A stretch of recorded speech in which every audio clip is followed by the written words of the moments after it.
அமெரிக்காவோட Donald Trump அவர்கள் அதிபரா இருக்கிறார் இல்லையா? பல்வேறு நாடுகளுக்கும் அழுத்தங்கள் குடுக்கிறார். அவரோட பாலிசிஸ் அந்த அளவுக்கு கடுசா இருக்கு. அதுக்கான காரணம் என்ன? உலக நாடுகள் அமெரிக்காவ சுப்ரீம் பவரா ஏத்துக்க மறுக்கிறாங்க. அது எல்லாம் வெட்ட வெளிச்சமா தெரியறது தான். இதுல மிக முக்கியமான விஷயம் என்னன்னா, பல நாடுகள வந்து பாத்தீங்கன்னா, டாரிஃப் யூஸ் பண்ணி மிரட்டுறது. சில நாடுகளுக்கு வந்து பாத்தீங்கன்னா, மிலிட்டரி பிரஷர கொண்டு மிரட்டுறது. சில நாடுகளுக்கு டிப்ளமேட்டிக்கல் பிரஷர் குடுத்து மிரட்டுறது. டிப்ளமேட்டிக்கல் பிரஷர் அதாவது இந்த பிரஷர்ல பல்வேறு பிரஷர்ஸ் இருக்கு. நம்ம ஆல்ரெடி பார்த்திருக்கோம். இருந்துச்சுன்னா லிங்க் குடுக்குறேன். ஒரு 1 இயர்க்கு முன்னாடி பார்த்திருப்போம்னு நெனைக்கிறேன். என்னென்ன மாரியான டூல்ஸ் இருக்கு அப்டிங்கிறத நம்ம தெளிவா பார்த்திருப்போம். என்னென்ன மாரியான அழுத்தங்கள் இருக்கு. ஸ்ட்ராட்டஜிக்கலி அழுத்தங்கள்னா என்ன? டிப்ளமேட்டிக்கலி அழுத்தங்கள்னா என்ன? அப்டிங்கிறத தெளிவா பார்த்திருப்போம். பட் இருந்தாலும் பார்க்காத நபர்கள், புதுசா வர நபர்களுக்காக சொல்றேன். அதாவது டிப்ளமேட்டிக்கல் பிரஷர் அப்டின்னா, மத்த நாடுகள தனிப்பட்ட அந்த நாடோட பேச்சுவார்த்தைகள் அன்னந்த பழக விடாம தடுத்து பாத்தியா என் பேச்ச கேளு இல்லைன்னா நீ தனியா தான் இருப்ப அப்படிங்கிற மிரட்டல்கள். உதாரணத்துக்கு நார்த் கொரியா, ஈரான், ரஷ்யா இவங்களாம் நம்ம கை காமிச்சிடலாம். மிலிட்டரி பிரஷர் அப்படின்னா ஈரான் எப்படி வந்து பாம்பர் விமானங்களை கொண்டு வந்து வெளிச்சு பேச்சுவார்த்தைக்கு வா.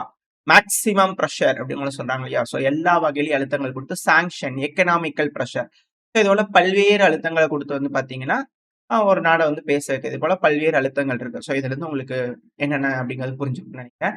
ஸோ இது போல பல விஷயங்கள் இருக்கு. ராணுவத்த டைரக்ட்டா களமிறப்பேன். அத அக்செப்ட் பண்ணி தான் தீரணும் அப்படிங்கிற மிரட்டல்கள் அப்படிங்கிறது வந்து பார்த்தீங்கன்னா, நெறைய நாடுகளுக்கு அது மறைமுகமா இருக்கும். ஆனா டைரக்ட்டா அழுத்தங்கள் அப்படின்னா, அது மெக்சிகோக்கு வந்து விழுந்திருக்கு. சீனாக்கு டாரிஃப் தான். மத்த நாடுகளுக்கு சாங்ஷன் இல்ல தாக்கிருவேன், வார் தொடுத்துருவேன் அப்படிங்கிறது போல சொல்றது வேற. உன் நாட்டுக்குள்ள என் ராணுவம் வரும். அத நீ ஒத்துக்கிட்டு தான் தீரணும். டீப்பா வந்து நாங்க ஆப்பரேஷன் பண்ணுவோம். வேணுங்கிறத செய்வோம். அப்படிங்கிறது வந்து பார்த்தீங்கன்னா, ரொம்ப இது. ஸோ மெக்சிகோல ஷென்பம் அவர்களுக்கு அழுத்தங்கள். தென்பம்னா என்ன? ஃப்ளவர்ன்னு நெனச்சியா? ஃபயர்டா அப்படிங்கிறது போல ரிட்டாலியேட் பண்ணுவாங்களா? அப்படிங்கிற போல எதிர்பார்ப்புகள் இருக்கு. அந்த அம்மாவும் பொறுத்து பார்க்குறாங்க. ஆனா, இதுக்கு மேக்ஸிமம் பிரஷர் குடுத்துட்டு இருக்காங்க. பார்டர்ல அதிக அளவுல வந்து பார்த்தீங்கன்னா, ட்ரூப்ஸ டிப்ளாய் பண்ணியிருந்தாங்க இல்லையா? பஃபர் அப்சர்வேஷன் அமைக்கிறதுக்கான வேலைகள் இறங்கியிருக்காங்க. பார்டர கிராஸ் பண்ணுவாங்களா அமெரிக்கா? அப்படிங்கிற போல கேள்விகள் இருக்கு. ஏன்னா ஒன்ஸ் சொல்ல விட்டீங்கன்னா, இதெல்லாம் என் பகுதி அப்படிங்கிற போல சொன்னாலும் ஆச்சரியப்படுறதுக்கு இல்ல. ஏன்னா அவர் ஒரு போர்ட்ரையல் வச்சிருந்தார் இல்லையா? அவரோட இதுல. அமெரிக்காவே எக்ஸ்பான்ஷன் பாலிசிக்கு அவர் இருக்காரு அப்படிங்கறத தெளிவா காமிச்சிட்டாரு. ஸோ மேபி ட்ரம்ப் அவர்கள்லாம் எலெக்ஷன்லாம் நடக்கிறதெல்லாம் அந்த தேதியெல்லாம் அறிவிக்கிறதுக்கு முன்னாடியே சொன்னதுதான். என்டையர் நார்த் அமெரிக்காவும் அமெரிக்கா தன்னோடதான்னு கிளைம் பண்ணாலும் ஆச்சரியப்பட வைக்கலன்னு சொல்லிட்டு ஸோ என்ன நடக்க போகுது மெக்சிகோல அப்படிங்கிறத வெயிட் பண்ணி பார்த்தோம்னா இக்கட்டான சூழ்நிலையில மெக்சிகோ இருக்கு அப்படிங்கிற மாற்றுக்கருத்துல என்ன காரணம் சொல்றாங்க அமெரிக்கா அப்படின்னு ஏன்னா நீதிமான்கள் நேர்மை தேவதூதர்கள் அமெரிக்கானாலே நன்மை போதிக்கக்கூடிய நாடு அப்படின்னாலே அமெரிக்கா தான். உலகத்துக்கு நன்மையை மட்டுமே செய்யணும்னு நினைக்கக்கூடிய நாடுன்னா அது அமெரிக்கா தான். ஸோ அப்படிப்பட்ட அமெரிக்கா இது போல ஒரு முடிவுகள் எடுக்கிறாங்கன்னா அது காரணம் இல்லாம இருக்காது இல்லையா? ஸோ என்ன காரணம் அப்படின்னு கேட்டீங்கன்னா மெக்சிகோவுக்குள்ள கார்டல்ஸ் இருக்காங்க. போதை வியாபாரம் செய்யக்கூடிய மிகப்பெரிய ஜாம்பவான்கள் இருக்காங்க. அவங்க கண்ணுல விரல் விட்டு ஆட்டி புடிச்சிட்டு நாட்டுக்கு போனோம் அப்படிங்கிறது போல ஆபரேஷனுக்கு கேட்கறாங்க. இதுதான் காரணம் சொல்றாங்க. ஸோ வெயிட் பண்ணி பார்ப்போம். மெக்சிகோ நாங்களே எல்லாம் நடவடிக்கைகள் எடுத்தான்னு இருக்கிறோங்க. என்னங்க அப்படிங்கிறது போல கேட்கறாங்க. பட் ஆனா வெயிட் பண்ணி பார்ப்போம். என்ன மாதிரியான முடிவுகள் எடுக்க போறாங்கன்னு சொல்லிட்டு. அப்புறம் அப்படியே நம்ம வந்து ரஷ்யா உக்ரைன் பிரச்சனைக்கு வந்துடலாம். ரஷ்யா மே நாள் அதிகாலை மொத்தம் 165 ட்ரோன்களுக்கு மேல உக்ரைனுக்குள்ள ஏவி விட்டுருக்காங்க. தினந்தோறும் தாக்குதல் அப்படிங்கிறது இரு தரப்புலையும் நடந்துட்டு தான் இருக்கு. உக்ரைனும் 100, 200க்கு மேல இப்பெல்லாம் வந்து பாத்தீங்கன்னா ட்ரோன்கள் ரஷ்யாக்குள்ள தாக்குதல் பண்றாங்க. உக்ரைனோட மகரா ட்ரோன்கள்ல வந்து பாத்தீங்கன்னா ரஷ்யாக்குள்ள அதிகமான அட்டாக்ஸ் எல்லாம் நடந்துகிட்டு இருக்கு. அதுல மிக முக்கியமான விஷயங்கள் என்னன்னா இப்போ ரஷ்யா உக்ரைனோட மக்கள் வாழும் குடியிருப்பு பகுதிகள் அதுவும் குறிப்பா கீவ் பகுதிகளில் வந்து பாத்தீங்கன்னா தாக்குதல் பண்ண ஆரம்பிச்சிட்டாங்க. அதுவும் கீவ்ல பயங்கரமான தாக்குதல் செர்காஸ்கில தாக்குதல் இருந்திருக்கு. கீவ்ல ஷாப்பிங் மால்ல வந்து பாத்தீங்கன்னா தாக்குதல் பண்ணிட்டாங்க. சிவிலியன் வாழும் பகுதி அப்படின்ற குற்றச்சாட்டுகள் உக்ரைன் தரப்பு வந்து வச்சிருக்காங்க. இது போல குற்றச்சாட்டுகள் தொடர்ந்து வரும்போது சில அனலிஸ்ட் வந்து கருத்துக்கள் என்ன இருக்குன்னா ஒரு நாளைக்கு முன்னாடி தான் ரஷ்யாவோட நோவோசிரிஸ்கி பகுதியில் இருக்கக்கூடிய அபார்ட்மெண்ட் பில்டிங் பார்த்தாலே தெரியுது. கட்டடம் அதுல கொண்டு போய் சொருகி வெடிக்க வச்சீங்க. நீங்கலாம் பேசுறீங்க பாத்தீங்களா? அப்படிங்கிற பலர் வந்து பாத்தீங்கன்னா டீசென்ட்டா கேட்டுக்கிட்டு இருக்காங்க உக்ரைனை பார்த்து. ஸோ இதுக்கு மேல இது போல நடக்கிறது காமனா மாறிடுமா அப்படின்ற கேள்விகள் இருக்கு. மிலிட்டரி டார்கெட்ஸ் போயிட்டு சிவிலியன் டார்கெட்ஸ் பெருமளவுல தாக்கப்படுமா அப்படின்ற கேள்விகள் இருக்கு. ஆனா இந்த உக்ரைனை பொறுத்த வரைக்கும் இது போல ஷாப்பிங் மால தான் பெருமளவுல ராணுவம் கட்டுப்பாட்டுக்கு எடுத்துக்கிட்டு ஏன்னா பெரிய பகுதிகள் அதிக அளவு ஆயுதங்கள் இது போல பல விஷயங்கள் பதுக்கி வைக்கிறதுக்கு இவ்வளவு ஷாப்பிங் மால தான் பயன்படுத்துறாங்க அப்படின்ற குற்றச்சாட்டுகள் உக்ரைனுக்குள்ள இருக்கக்கூடிய மக்களே வீடியோ பதிவா எடுத்து இமேஜஸா எடுத்து வந்து பாத்தீங்கன்னா ஃபேஸ்புக் ட்விட்டரு இதுல எல்லாம் போட்டு வச்சுறாங்க எக்ஸ் டெலகிராம்லலாம் போட்டுடுறாங்க. ஸோ அதுபோல ஒரு விஷயங்கள் இங்க நடந்திருக்குமா அப்படின்ற கேள்விகள் வருது. ஏன்னா இது வந்து புதுசு இல்ல. ஆல்ரெடி நடக்கக்கூடிய விஷயங்கள் தான். ஸோ உக்ரைனுக்குள்ள பயங்கரமான தாக்குதல் நடந்திருக்கு. அதே போல பெல்கிராடு பகுதி, கர்ஸ்க் பகுதி, நோவோசிரிஸ்கி பகுதி, கிரீமியா பகுதி இது போல பல பகுதிகளில் உக்ரைன் தரப்புல இருந்து தாக்குதல் பண்ணிக்கிறாங்க. இரு தரப்புலயும் மாறி மாறி தாக்குதல் நடந்திருக்கு. இரு தரப்புலயும் நடக்கக்கூடிய தாக்குதல்கள் தான். இதுல யுகேவோட இன்டெலிஜென்ஸ் தரப்புல இருந்து ரிப்போர்ட்ஸ் வந்திருக்கு. எப்பவுமே குடுக்கக்கூடிய ரிப்போர்ட்ஸ் தான் இது போல வந்து பாத்தீங்கன்னா சொல்லுவாங்க. இப்ப திரும்பி வந்து ரிப்போர்ட் குடுத்துருக்காங்க. ரஷ்யா இருக்கிறாங்கல்ல, ஐயோ போச்சு ரஷ்யாக்கு எல்லாமே.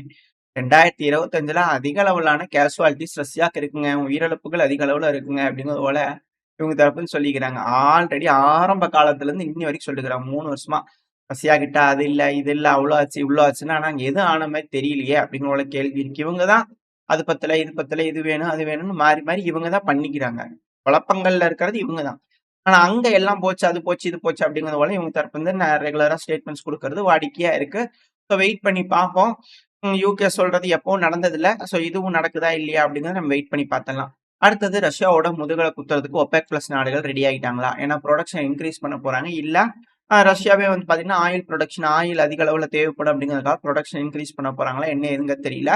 ஒன்ஸ் ஆயில் புரொடக்ஷன் இன்கிரீஸ் ஆக ஆரம்பிச்சிருச்சு அப்படின்னா, ஆயிலோட விலைகள் கம்மியாகும். இதனால நமக்கு லாபம் கிடைக்குமான்னு கேட்டீங்கன்னா, ஏதாவது பொதுமக்கள் இந்தியால வாழக்கூடிய பொதுமக்கள் ரஷ்யா ஏதோ ஆஃபர்ல தராங்களே, இது போல அது போல ஏதாவது நடக்குமான்னு கேட்டீங்கன்னா, அது சந்தேகம் தான்.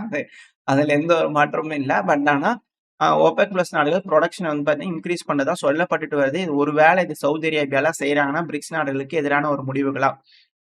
இல்ல புரொடியூஸ் பண்ணது பிரிக்ஸ் நாடுகளுக்கு மட்டும் கொஞ்சம் இணக்கமா குடுத்துருவாங்களா? அப்படிங்கிற போல கேள்விகள் இருக்கு. மத்த நாடுகளுக்கெல்லாம் ஒன்லி பிரிக்ஸ் நாடுகளுக்கு தான் அப்படிங்கிறது போல சவுதி தரப்புன்னு சொல்லுவாங்களா? ஏன்னா ஆல்ரெடி ஒரு டேரிங்கான முடிவு எடுத்துட்டாங்க. அ டாலர் இல்லாத வர்த்தகம் நாங்க செய்றோம் அப்படிங்கிறது போல ரொம்ப டேரிங்கான முடிவ சவுதி தரப்புல இருந்து எடுத்திருக்காங்க. ஏன்னா இது போல முடிவுகள் எடுத்து எந்த நாட்டோட தலைமையும் இல்ல. அழிஞ்சிரும். சவுதி இப்போதைக்கு எந்த ஒரு பிரச்சனையும் இல்லாம இருக்காங்க அப்படின்னா புரிஞ்சுக்கலாம். அ ஓரளவுக்கு அலைன் ஆயிட்டு இருக்கிறாங்க ஏதோ ஒரு சைட்ல அப்படிங்கிறத புரிஞ்சுக்க முடியல. நடுநிலை தன்மையோட இருக்காங்க. ஏன்னா டாலர்லயும் பண்றாங்க. At the same time any currencies அப்படிங்கிறது போல பண்ணிட்டு இருக்காங்க. யுவான்லலாம் பெருமளவுல வர்த்தகம் பண்றது பார்க்க முடியுது. வெயிட் பண்ணி பார்ப்போம். எந்த மாதிரியான முடிவுகள் சவுதி தரப்புல எடுக்க போறாங்க? இல்ல OPEC பிளஸ் நாடுகள் புரொடக்ஷன் இன்கிரீஸ் பண்ண போறாங்களா? கூட்டமைப்பு போட்டு முடிவெடுத்து பண்ண போறாங்களா? இல்ல என்ன இதுங்கெல்லாம் வெயிட் பண்ணி பார்க்கலாம். அடுத்தது வந்து பார்த்தீங்கன்னா, அப்படியே மிடில் ஈஸ்ட்க்கு வந்துட்டோம்னா, பென்குரியான் ஏர்போர்ட்ல வந்து பார்த்தீங்கன்னா, தொடர்ந்து யெமன் ஹூதிஸ் வந்து தாக்குதல் பண்ணிட்டு இருக்காங்க. இதுல ஒரு மிசைல் ஏர்போர்ட்டுக்கு பக்கத்துல போய் விழுந்ததுனால, நம்ம இருக்கிறோம் இல்லையா? ஏர் இந்தியாவோட விமானங்கள் எல்லாமே இதுக்கு போல அங்க வேண்டாங்க. வேற பக்கம் அபுதாபியில போய் லேண்டிங் பண்ணிக்கலாம் அப்படிங்கறனால டைவர்ட் பண்ணி விட்டுருக்கிறோம்.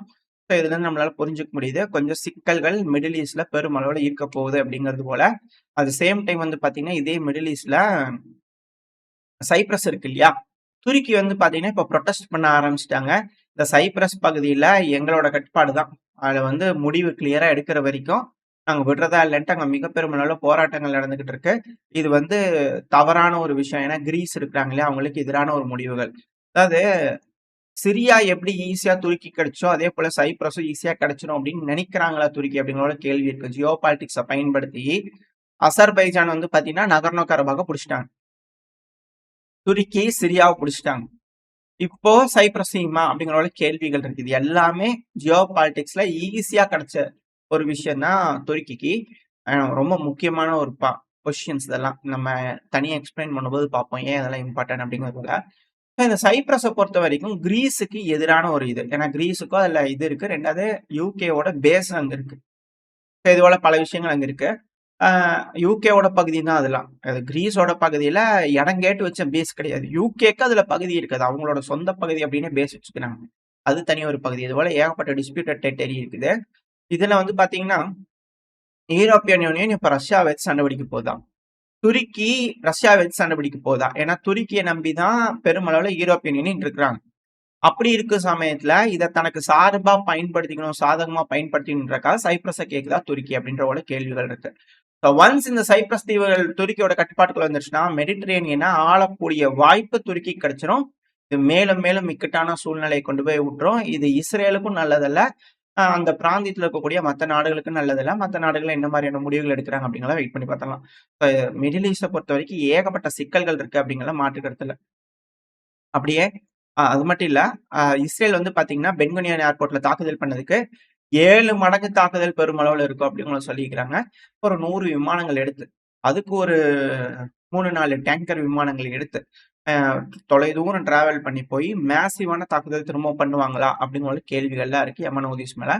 ஸோ வெயிட் பண்ணி பார்ப்போம். என்ன மாதிரியான 7 மடங்கு தாக்குதல்கள் இஸ்ரேல், யமன் ஹூதிஸ் மேல பண்ண போறாங்க. அதிக அளவுல பொருள் செலவுகள் இது போல செஞ்சுக்கிட்டே இருக்காங்க அப்படின்னா, இழப்புகள் இஸ்ரேலுக்கு தான் அதிக அளவுல இருக்கும். ஸோ வெயிட் பண்ணி பார்ப்போம். ஆனா இவங்கள யமன் ஹூதிஸ நியூட்ரலைஸ் பண்ண முடிஞ்சுச்சு. ஆனா இப்ப வரைக்கும் இல்ல. எல்லாம் அவங்க செய்யறத வந்து பார்த்தீங்கன்னா, தொடர்ச்சியா செஞ்சுக்கிட்டு தான் இருக்காங்க அப்படிங்கிற மாற்று கருத்து இல்ல. ஸோ வெயிட் பண்ணி பார்ப்போம். இந்த இடத்துல ஏதாவது கேம் சேஞ்ச் ஆகுதா? அவங்க அது போல 7 ஃபோல்ட் அட்டாக் பண்ணி அத கேம் சேஞ்ச் ஆகுதான்னு வெயிட் பண்ணி பார்க்கலாம். அப்படியே இந்தியா, பாகிஸ்தான் பக்கத்துல வந்துட்டோம்னா, தொடர்ந்து 10வது முறையா எல்லை பகுதிகள்ல அத்துமீறிட்டு தான் இருக்கிறாங்க. நம்ம மேல தாக்குதல்கள் பண்ணிக்கிட்டு தான் இருக்கிறாங்க. பாகிஸ்தான் தரப்புல இருந்து. நம்மளோட வீரர்களும் தக்க பதிலடி குடுத்துக்கிட்டு இருக்காங்க அப்படிங்கிறதுல மாற்று கருத்து இல்ல. தடுத்து நிறுத்திக்கிட்டு இருக்காங்க அப்படிங்கிறது போல. இதுல என்னன்னா, இந்த பஞ்சாப் பகுதி, ராஜஸ்தான் பகுதிலாம் நம்ம முன்னாடியே சொன்னது தான். அதாவது உள்ள இருக்கக்கூடிய துரோகிகள் சைடுல லோட் ஆயிருக்கும். இவங்க தான் வந்து பார்த்தீங்கன்னா, ராணுவம் நம்மளோட ராணுவ வீரர்களோட மூவ்மெண்ட்ஸ் இருக்கக்கூடிய விஷயங்கள்லாம் உளவு வேலை பார்த்து மறைமுகமா ஃபோட்டோஸ் எடுத்து பாகிஸ்தானுக்கு அனுப்பிக்கிட்டு இருக்காங்க அப்படிங்கிற செய்திகள் வந்துட்டு பிடிச்சிருக்காங்க. இப்ப இவங்கள அரெஸ்ட் பண்ணிக்கிறாங்க. இதுல என்னன்னா சில நபர்கள் பிடிபடுறாங்க. ஆனா பல நபர்கள் தப்பிச்சர்றாங்க அப்படிங்கிறது இதுல இருக்கக்கூடிய கசப்பான உண்மை. இதெல்லாம் சிவிலியன்ஸ் நம்ம பார்க்குறோம் அப்படின்னா, ரெஸ்பான்சிபிலிட்டிய நம்ம கையில எடுத்துக்கணும்.